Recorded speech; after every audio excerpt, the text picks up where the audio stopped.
Praise the Lord. നിന്റെ വിജയത്തിന്റെ താക്കോൽ കിടക്കുന്നത് ക്രിസ്തുവിലാണ്. ഇത് പറയുവാൻ വേണ്ടിയിട്ടാണ് ദൈവാത്മാവ് ഇന്ന് എന്നെ പ്രാർത്ഥനാ റൂമിൽ നിന്ന് നിങ്ങളുടെ അടുക്കലേക്ക് അയച്ചിരിക്കുന്നത്. കഴിഞ്ഞ നാളുകളിൽ ഒരുപാട് പരാജയങ്ങൾ ഫേസ് ചെയ്ത വ്യക്തികളാണ് നിങ്ങളതെങ്കിൽ നിങ്ങളോട് ഇന്ന് ദൈവത്തിന് സംസാരിക്കുവാനുള്ളത്, ക്രിസ്തുവിന്റെ മുഖത്തേക്ക് നോക്കിക്കോ, ക്രിസ്തുവിൽ ആശ്രയിച്ചോ, അവിടെ നിന്നാണ് നിന്റെ വിജയം കടന്നു വരുന്നത്. ക്രിസ്തുവിൽ നീ നോക്കിക്കഴിഞ്ഞാൽ ഒരു പരാജയത്തിന്റെ ആത്മാവും നിന്റെ ഭവനത്തിന്റെ മേൽ വാഴുകയില്ല, നിങ്ങളുടെ വ്യക്തി ജീവിതത്തിന്മേൽ വാഴുകയില്ല. എല്ലാ മേഖലകളിലും നിങ്ങൾക്ക് വിജയം കൈവരിക്കുവാൻ പറ്റും. അത് കാരണത്താൽ ഇന്ന് ചിലരോട് ദൈവത്തിന്റെ ആത്മാവ് പറയുന്നത്, നിങ്ങളുടെ പരാജയത്തെ നോക്കിക്കൊണ്ട്, നിങ്ങളുടെ ഫെയിലിയറിനെ നോക്കിക്കൊണ്ട് ഭാരപ്പെട്ടിരിക്കാതെ ക്രിസ്തുവിങ്കലേക്ക് നോക്കുക. അവിടെ നിന്ന് അസാധാരണമാകുന്ന ദൈവപ്രവൃത്തികൾ നിന്റെ ജീവിതത്തിൽ നിങ്ങൾക്ക് കാണുവാൻ പറ്റും. ലോകമെമ്പാടും ഇന്നത്തെ ദൈവവചനത്തിന്റെ ദൂതിന് വേണ്ടി കാത്തിരിക്കുന്ന എല്ലാവരെയും ക്രിസ്തേശുവിന്റെ നാമത്തിൽ ഞാൻ സ്വാഗതം ചെയ്യുകയാണ്. ഞാൻ ക്രിസ്തുവിൽ നിങ്ങളുടെ സഹോദരൻ ബ്രദർ ലിജു കോടിയാട്ടിൽ ഇന്ന് നിങ്ങളുമായിട്ട് പങ്കുവയ്ക്കുവാൻ ദൈവത്തിന്റെ ആത്മാവ് ശബ്ദമേറിയ ദൈവികാലോചന എന്നെ വരമേൽപ്പിച്ചിട്ടുണ്ട്. നിങ്ങൾ ഈ ദിവസങ്ങളിൽ വിശ്വസിച്ചോ, ദൈവമുഖത്തേക്ക് നോക്കിക്കോ, അവിടെ നിന്ന് നിങ്ങൾക്ക് ഉയർച്ച കടന്നു വരും. അവിടെ നിന്ന് നിങ്ങളുടെ പ്രാർത്ഥനകൾക്ക് മറുപടി കണ്ടുകൊണ്ട് പോകുവാൻ നിങ്ങൾക്ക് പറ്റും. ഇന്ന് നിങ്ങളുമായിട്ട് പങ്കുവയ്ക്കുവാൻ 2 കൊരിന്ത്യർ ലേഖനം അതിന്റെ 2-ാം അധ്യായം 14-ാം വാക്യമാണ് ദൈവത്തിന്റെ ആത്മാവ് എന്റെ ഹൃദയത്തിൽ പ്രകാശിപ്പിച്ചത്. അത് ഇപ്രകാരമാണ് പറയുന്നത്: ക്രിസ്തുവിൽ ഞങ്ങളെ എപ്പോഴും ജയോത്സവമായി നടത്തുകയും എല്ലായ്പ്പോഴും ഞങ്ങളെ കൊണ്ട് തന്റെ പരിജ്ഞാനത്തിന്റെ വാസന വെളിപ്പെടുത്തുകയും ചെയ്യുന്ന ദൈവത്തിന് സ്തോത്രം. അവിടെ പറഞ്ഞിരിക്കുന്ന പദം ഇതാണ്: ക്രിസ്തുവിൽ ഞങ്ങളെ എപ്പോഴും. ഒരു പർട്ടിക്കുലർ ടൈം എന്നല്ല പറഞ്ഞിരിക്കുന്നത്, കുറച്ച് നാളത്തേക്ക് നിങ്ങൾ ജയോത്സവമായി നടത്തുമെന്നല്ല പറഞ്ഞിരിക്കുന്നത്, എപ്പോഴും. എനിക്കറിയാം, ഞാൻ ഇത് പറഞ്ഞുകൊണ്ടിരിക്കുമ്പോൾ ജീവിതത്തിൽ ഒന്നു മാറി ട്രാജഡികൾ സംഭവിച്ചുകൊണ്ടിരിക്കുന്ന ചിലർ എന്നെ കേൾക്കുന്നുണ്ട്. അതുപോലെ തന്നെ ശാപത്തിന്റെ കുരുക്കിൽ പെട്ടുകൊണ്ട് ദൈവാത്മാവ് പ്രത്യേകം പറയുന്ന പദമാണ്, ശാപത്തിൽ പെട്ടുകൊണ്ട് അവിടെ നിന്ന് പുറത്തു വരാൻ പറ്റാത്ത രീതിയിൽ കുടുങ്ങിക്കിടക്കുന്ന ചിലരുണ്ട്. ശാപത്തിന്റെ ചില ലക്ഷണങ്ങൾ ഞാൻ നിങ്ങളോട് പറയാം. ഒന്നു മാറി ഉണ്ടാകുന്ന അപകടങ്ങൾ, ജീവിതത്തിന്മേൽ ഒന്ന് കരകയറുമെന്ന് ചിന്തിച്ചപ്പോൾ വീണ്ടും കടന്നു വരുന്ന ട്രാജഡികൾ, അതുപോലെ തന്നെ മാറാതെ ജീവിതത്തിൽ ഉണ്ടാകുന്ന രോഗങ്ങൾ, ആമേൻ, നിരാശകൾ, വേദനകൾ, ഇതൊക്കെയും ശാപത്തിന്റെ ലക്ഷണമാണ്.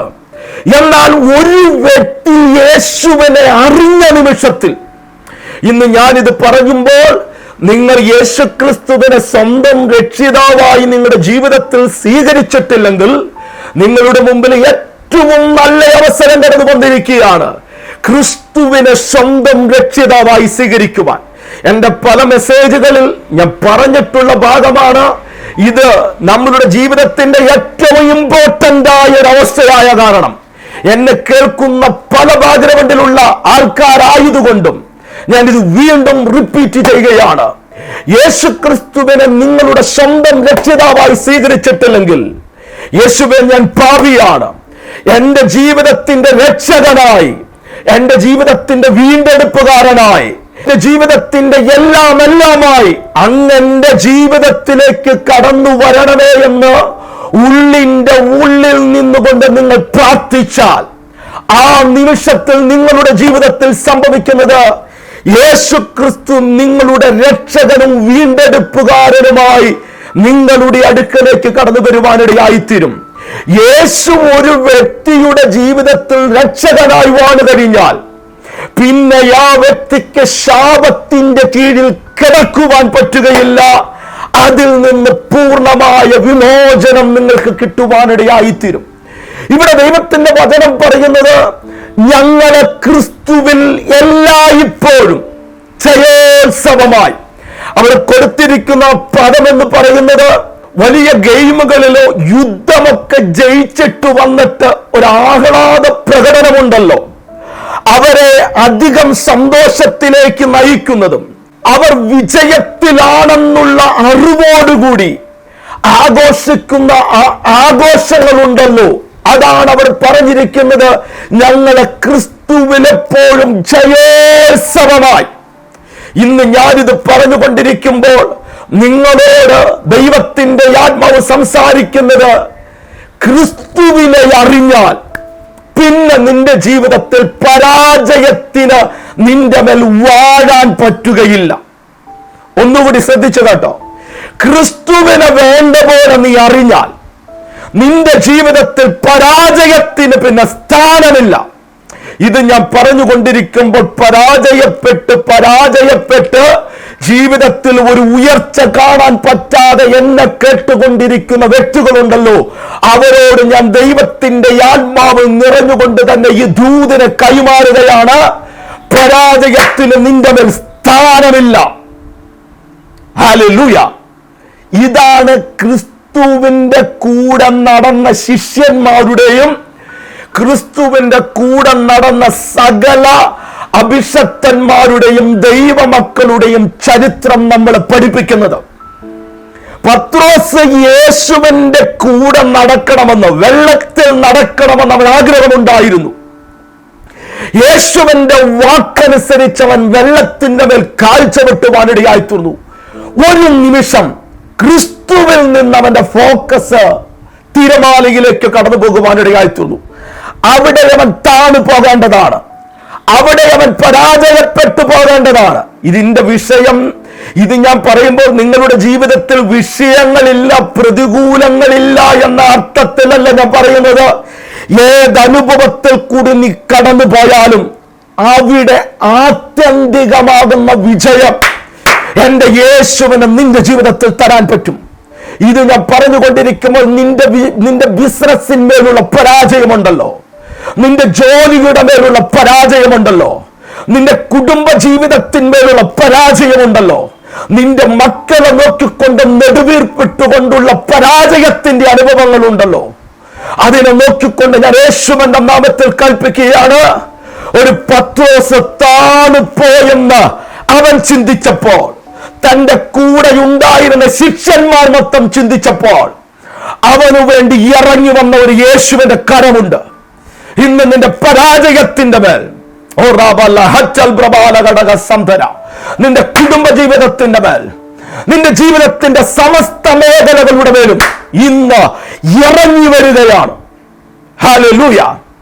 പരാജയപ്പെട്ടു പോകും എന്നുള്ള ചിന്തയോടുകൂടി എന്നെ കണ്ടുകൊണ്ടും കേട്ടുകൊണ്ടിരിക്കുന്നവരുണ്ടല്ലോ, അവരോട് ദൈവാത്മ പ്രേരിതമായി ഞാൻ വിളിച്ചു പറയുകയാണ്, നീ പരാജയപ്പെടുകയില്ല. ഈ സീസണിൽ നിനക്ക് പരാജയം കാണാൻ പറ്റുകയില്ല. ഹല്ലേലൂയ. അപ്പോസ്തലനായ പൗലോസ് ഈ 2 കൊരിന്ത്യ ലേഖനത്തിൽ ക്രിസ്തുവിൽ ഞങ്ങളെ എപ്പോഴും ജയോത്സവമായി നടത്തുമെന്ന് പറയുമ്പോൾ, 1-ാം അധ്യായത്തിലേക്ക് കടന്നു വരുമ്പോൾ പൗലോസ് വലിയ വിഷയത്തെ അദ്ദേഹം ഫേസ് ചെയ്യുവാനിടയായി തീർന്നു. ദൈവത്തിന്റെ വചനം പറയുന്ന ഇപ്രകാരമാണ്, ഇത്ര ഭയങ്കര മരണത്തിൽ നിന്ന് ദൈവം ഞങ്ങളെ വിടുവിച്ചു. അതിന് തൊട്ടു മുമ്പ് പറയുന്നത് ഇപ്രകാരമാണ്, ആസിയിൽ ഞങ്ങൾക്ക് സുവിശേഷം നിമിത്തമുണ്ടായ കഷ്ടം നിങ്ങൾ അറിയാതിരിപ്പാൻ ഞങ്ങൾക്ക് മനസ്സില്ല. ജീവനോടെ ഇരിക്കുമോ എന്നും നിരാശ തോന്നുമാറ് അത് ഞങ്ങൾ അത്യന്തം ഭയപ്പെട്ടു. ഹല്ലേലൂയ. എന്നാൽ 2 വാക്യം കഴിഞ്ഞ് പൗലോസ് പറയുകയാണ്, ഇത്രയധികം ഭയത്തിൽ കൂടെയും ഇത്രയധികം പ്രതിസന്ധിയിൽ കൂടിയും ഞങ്ങൾ കടന്നുപോയപ്പോൾ ദൈവം ചെയ്തത്, ആ പ്രതികൂലങ്ങളിൽ നിന്നും ആ പ്രതിസന്ധിയിൽ നിന്നും ദൈവം വിടുവിക്കുവാനിടയായി തീർന്നു. ഇത് ഞാൻ പറഞ്ഞുകൊണ്ടിരിക്കുമ്പോൾ നിന്റെ ജീവിതത്തിന്റെ മേൽ കിടക്കുന്ന പ്രതികൂലങ്ങളുടെ നടുവിലും പ്രതിസന്ധികളുടെ നടുവിലും മാറാ രോഗത്തിന്റെ നടുവിലും യേശുവിന്റെ മുഖത്തേക്ക് നിന്നെ നോട്ടം നോക്കുവാൻ പറ്റിയാൽ, ഞാൻ നിങ്ങളോട് പ്രവചിച്ച് പറയുകയാണ്, വിടുവിക്കുന്ന ദൈവകരം നിനക്ക് ഈ സീസണിൽ കാണാൻ പറ്റും. ഹല്ലേലൂയ. നിന്നെ പരാജയപ്പെടുത്തുവാൻ ഒരു ശക്തിക്കും കഴിയുകയില്ല. ദൈവവചനം മൊത്തം നിങ്ങൾ എടുത്ത് പഠിച്ചു നോക്കിക്കോ. ദൈവം മുഖത്തേക്ക് നോക്കിയ ഒറ്റ വ്യക്തനും ഒറ്റ വ്യക്തികളും പരാജയപ്പെട്ടതായിട്ട് നമുക്ക് കാണുവാൻ കഴിയുന്നില്ല. ഏലിയാവിനോട് ദൈവം പറയുന്നത് നിന്നെ കരുതേണ്ടതിന് ഞാൻ വിധവയോട് കൽപ്പിച്ചിട്ടുണ്ട് എന്നാണ്. എന്നാൽ ഏലിയാവ് വിധവയുടെ ഭവനത്തിലേക്ക് കടന്നുപോയപ്പോൾ അവൾക്ക് കരുതുവാൻ ഒന്നുമില്ല, ഉള്ളത് കഴിച്ച് മരിക്കാൻ വേണ്ടിയിരിക്കുകയാണ്. പക്ഷെ ദൈവവചനമാണ് പറയുന്നത്, ദൈവമാണ് പറയുന്നത് നീ വിധവയുടെ അടുക്കലേക്ക് പൊക്കോളാൻ. പ്രിയരെ, നിങ്ങളുടെ എത്ര വലിയ പ്രതിസന്ധിയുടെ നടുവിലും നിങ്ങൾ ദൈവമുഖത്തേക്കാണ് നോക്കുന്നതെങ്കിൽ നിങ്ങളുടെ ജീവിതത്തിൽ അത്ഭുതങ്ങൾ നടന്നിരിക്കും. Hallelujah, hallelujah. ഏലിയാവ് അവിടെ കടന്നു എന്നപ്പോൾ സംഭവിക്കുന്ന എന്താണ്? പരാജയപ്പെട്ട് മരിക്കാൻ വേണ്ടിയിരിക്കുന്ന വിധവ, അവളോട് അവൻ പറയുന്നു, നിനക്കെന്തുണ്ട്, അത് നീ കൊണ്ടുവാ, അതിന്മേൽ അത്ഭുതം നടന്നിരിക്കും. ദൈവം നിന്നോട് പറഞ്ഞിട്ടാണ് നീ ഒരു ദേശത്തേക്ക് പോയതെങ്കിൽ, ഞാനിത് പറഞ്ഞുകൊണ്ടിരിക്കുമ്പോൾ വിദേശത്തിരുന്ന് കണ്ണുനീരോട് കൂടെ എന്നെ കാണുന്ന ചിലരുണ്ട്.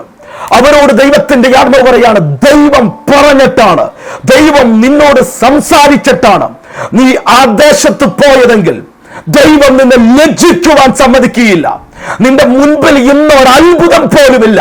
എന്നാൽ ദൈവാത്മാവ് നിങ്ങളോട് പറയുന്നു, ക്രിസ്തുവിൽ എപ്പോഴും ജയോത്സവമായി നടത്തുന്ന ദൈവം നിന്റെ മുൻപിൽ വഴികളെ തുറന്നു തരും.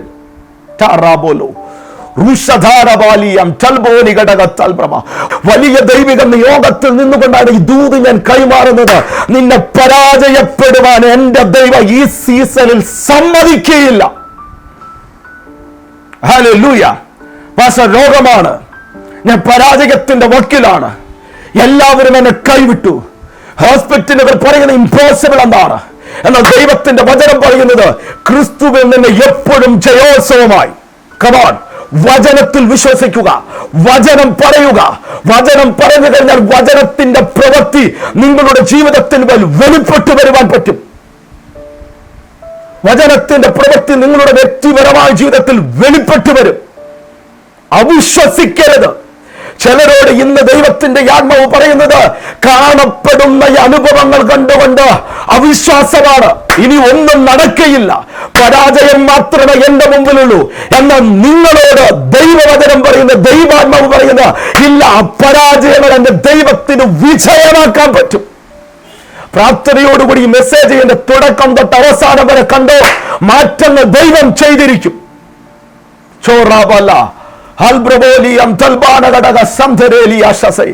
ഒരിക്കൽ പൗലോസിനെ സകല വ്യക്തികളും യഹൂദന്മാർ കല്ലെറിഞ്ഞ് അവൻ മരിച്ചു എന്ന് വിചാരിച്ച് അവനെ ഇട്ടിട്ട് പോയി. എന്നാൽ ശിഷ്യന്മാർ അവന്റെ കൂടെ ചുറ്റും നിന്ന് കഴിഞ്ഞപ്പോ മരണത്തിനപ്പുറത്തു വെളിപ്പെടുന്ന ജീവൻ അവന്റെ മേൽ വെളിപ്പെട്ടു വരുവാനിടയായിത്തുന്നു. ഞാൻ ഇത് പറഞ്ഞുകൊണ്ടിരിക്കുമ്പോൾ മരണത്തിൽ നിന്ന് അതിന്റെ നടുവിൽ വെളിപ്പെടുന്ന ദൈവിക ജീവൻ നിങ്ങളുടെ മേൽ ഈ നിമിഷം തൊട്ട് വെളിപ്പെട്ടു വരികയാണ്. അത് നിങ്ങളുടെ കണ്ണുകൾ കൊണ്ട് നിങ്ങൾ കാണുവാൻ പോകുകയാണ്. വിശ്വസിച്ചോ? ഈ സീസണിൽ നിങ്ങൾ വിശ്വസിച്ചോ? പരാജയം നിങ്ങൾ കാണുകയില്ല. പരാജയത്തിന് നിന്റെ ജീവിതത്തിന്റെ മേൽ സ്ഥാനമില്ല എന്ന് ദൈവത്തിന്റെ ആത്മാവ് പറയുകയാണ്. അത് വിശ്വസിച്ചാൽ അതുപോലെ തന്നെ ഈ സീസണിൽ നിനക്ക് കാണുവാൻ പറ്റും. ഞാനിത് പറഞ്ഞുകൊണ്ടിരിക്കുമ്പോൾ എല്ലാ ശനിയാഴ്ചകളിലും രാത്രി 9 മണി തൊട്ട് 10 മണി വരെ സൂമിൽ ഞാൻ ലൈവായിട്ട് നിങ്ങളെ ശുശ്രൂഷിക്കുന്നുണ്ട്. നിങ്ങളുടെ ജീവിതത്തിൽ മാറ്റങ്ങൾ കൊണ്ടുവരുവാൻ ദൈവത്തിന് പറ്റും. ആ സൂം മീറ്റിംഗിൽ നിങ്ങൾക്ക് പങ്കുചേരുവാൻ താല്പര്യമുണ്ടെങ്കിൽ യൂട്യൂബിന്റെ ഡിസ്ക്രിപ്ഷനിൽ വാട്സപ്പിന്റെ സൂം മീറ്റിംഗിന് വേണ്ടിയുള്ള വാട്സപ്പിന്റെ ഒരു ഗ്രൂപ്പ് ഞാൻ ക്രിയേറ്റ് ചെയ്തിട്ടുണ്ട്. അതിൽ ചെന്ന് ജോയിൻ ചെയ്ത് കഴിഞ്ഞാൽ അതിന്റെ ഡീറ്റെയിൽ ഞാൻ ആ വാട്സപ്പ് ഗ്രൂപ്പിൽ അയക്കുന്നതായിരിക്കും. ഓർക്കുക, ഈ സീസണിൽ പരാജയപ്പെടുവാനല്ല ദൈവം നിന്നെ കണ്ടത്, ദൈവം നിന്നെ വിളിച്ചത് വിജയിക്കുവാനാണ്. വിജയങ്ങൾ നിങ്ങൾ കണ്ടിരിക്കും. ഞാൻ പ്രാർത്ഥിക്കുകയാണ്, കർത്താവേ, ഈ ജനത്തിന്റെ മേൽ കിടക്കുന്ന പരാജയങ്ങളെ യേശുവിന്റെ നാമത്തിൽ നിയോഗത്തിൽ നിന്നുകൊണ്ട് ഞാൻ ക്യാൻസൽ ചെയ്യുകയാണ്. ഒരു വിധവയുടെ മേൽ വെളിപ്പെട്ട ദൈവശക്തി പോലെ ഒന്നുമില്ലാതെ കിടക്കുന്ന ശൂന്യതയുടെ മേൽ ദൈവത്തിന്റെ കരം ഇന്ന് ചലിക്കാൻ പോകുന്നതാണ്. ഞാൻ ദൈവത്തിന് നന്ദി പറയുന്നു. രോഗത്തിന്റെ മേൽ ദൈവിക വിടുതലുകളെ ഞാൻ ഡിക്ലെയർ ചെയ്യുകയാണ്. വിസ കിട്ടാതിരിക്കുന്ന ചിലരുണ്ട്, അവരുടെ മേൽ അത്ഭുതങ്ങൾ സംഭവിക്കട്ടെ. വിദേശത്ത് കിടക്കുന്ന കരയുന്ന ചിലരുണ്ട്, അവരുടെ മേൽ ദൈവപ്രവൃത്തി വെളിപ്പെടട്ടെ. വിജയത്തെ ഞാൻ ഡിക്ലെയർ ചെയ്യുകയാണ്. അങ്ങനെയുള്ള സാക്ഷ്യങ്ങൾ ഉണ്ടാകാൻ പോകുന്നതായി സ്തോത്രം ചെയ്യുന്നു, യേശുവിൻ നാമത്തിൽ തന്നെ. ആമേൻ. നമുക്ക് നമ്മുടെ ആത്മീയ കൂട്ടായ്മകൾ എല്ലാ ഞായറാഴ്ചകളിലും പാലക്കാട് വെച്ച് നടക്കുന്നുണ്ട്. പാലക്കാട് KSRTC ബസ് സ്റ്റാൻഡിന്റെ എതിർവശമുള്ള ടീമിനാർ എന്നറിയപ്പെടുന്ന ഹോട്ടലിന്റെ കോൺഫറൻസ് ഹാളിൽ വെച്ചാണ് നടത്തപ്പെടുന്നത്. ആ മീറ്റിംഗിൽ പങ്കുചേരാൻ നിങ്ങൾക്ക് താല്പര്യമുണ്ടെങ്കിൽ നിങ്ങളെ ഞങ്ങൾ സ്വാഗതം ചെയ്യുകയാണ്. നിങ്ങളുടെ ജീവിതത്തിൽ വലിയ മാറ്റത്തിന് കാരണമാകും. ഞായറാഴ്ച രാവിലെ 10 തൊട്ട് 12 വരെയാണ് മീറ്റിംഗ്. ഓർക്കുക, ഈ സീസൺ പരാജയം കാണുവാനല്ല ദൈവം നിങ്ങൾ വിളിച്ചിരിക്കുന്ന വിജയത്തിൽ നിന്ന് വിജയത്തിലേക്ക് പോകുവാനാണ്. Praise the Lord. നാളെ വേറൊരു മെസ്സേജുമായി കാണാം. God bless you all.